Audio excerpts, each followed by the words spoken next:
Runter! In den Kurs! Stay close! Let's go! One down! Suppressing fire! Zurückfallen! Find some cover, damn it!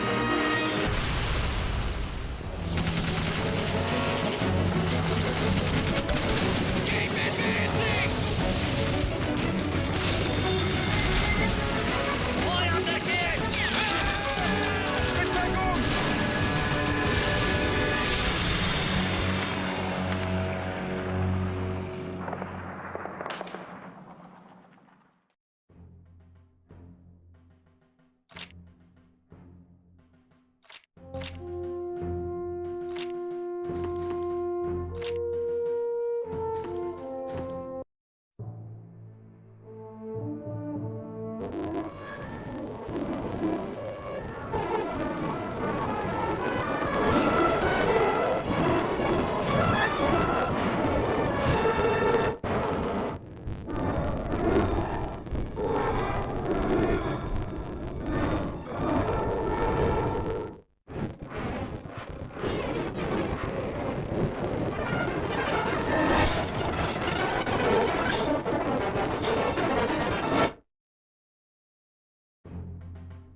With the world once again thrown into war, the U.S. 1st Infantry Division is called into service. With regiments dating back to the American Revolution, it is the oldest continuously serving division in the United States Army. Known as the Big Red One for their distinctive arm patch, the Fighting First set sail from New York to the United Kingdom in early August 1942 to begin their training for the Second World War. Under the watchful eye of Major General Terry Allen, the division commander, the Fighting First was kept busy, preparing for their first taste of combat. Across the sea, British and German armies clashed under the scorching heat of the deserts of North Africa. Amidst these hellish conditions, General Bernard Montgomery and his British 8th Army had been able to hold off Rommel's blitzkrieg attacks through a war of attrition. But the deadlock needed to be broken, and the Big Red One, fresh from their training, waited eagerly for their call to action. Meanwhile, British Prime Minister Winston Churchill and American President Franklin D. Roosevelt, along with General Dwight D. Eisenhower, devised an amphibious assault directed at the Vichy French-held territories of North Africa. Codenamed Operation Torch, the invasion was to start in late October of 1942, with the 1st Infantry Division embarking for the Algerian coast. Unsure if the German-occupied French forces would attack U.S. troops, bright American flag armbands were to be worn as a deterrent. However, this was the least of the Big Red One's worries, as Rommel's battle-hardened Africa Corps were not about to give in to these young American soldiers without a fight.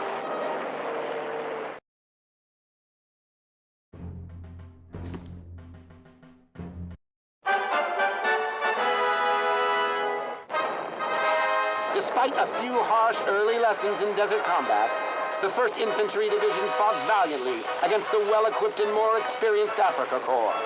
Sweeping across the North African deserts, they pinned Rommel's troops on the Tunisian coast.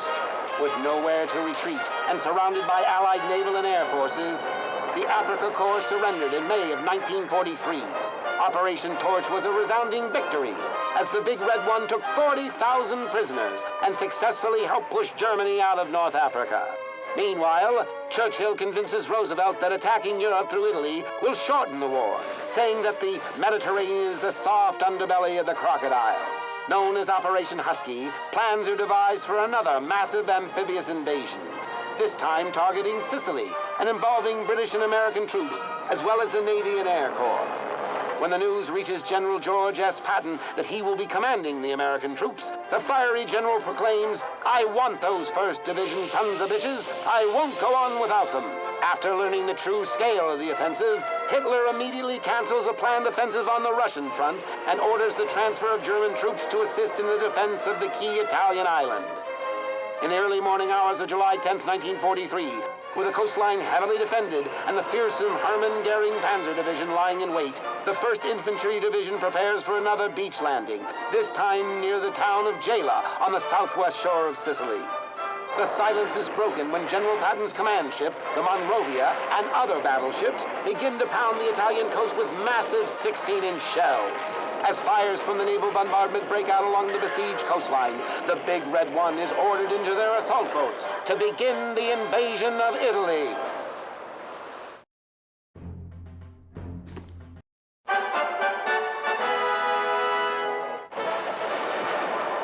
Through the unmatched heroism of the 1st Infantry Division, Allied forces were able to overpower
Normandy coast designated as Omaha Beach. But the German army is well prepared, and Rommel himself, looking for retribution for his sound defeat in North Africa, is tasked with the defense of northern France.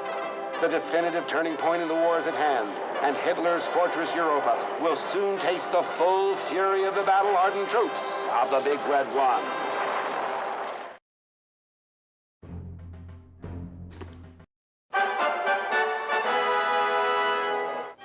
By August of 1944, following their success over the merciless German defenders on Omaha Beach, the division advances an average of 20 miles a day and eventually make their way to Germany's doorstep. Reaching the heavily fortified Siegfried Line on September 12th, the division crosses into Germany for the first time. In brutal house-to-house fighting, they capture Aachen on October 21st, the first German city to fall. That winter, in an act of desperation, Germany launches a massive offensive in the Ardennes, and the Big Red One is tasked with holding the line in what would later be known as the Battle of the Bulge. Eventually fighting their way back into Germany by January of 1944, they cross the Rhine River and continue to advance across Germany. The division finds itself in Czechoslovakia on May 8, 1945, when the war in Europe is finally over as Germany surrenders. In 443 days of combat, the division had suffered over 20,000 casualties. By the war's end, they had taken more than 100,000 prisoners and received 16 medals of honor, as well as the distinction of being America's most accomplished fighting division of the Second World War. From the early battles in the deserts of North Africa to the rolling hillsides of Sicily and into the darkest days of occupied France, the members of the Big Red One had been ordinary soldiers tasked with truly extraordinary deeds. Their commitment to success at all costs is reflected in their motto: no mission too difficult, no sacrifice too great, duty first.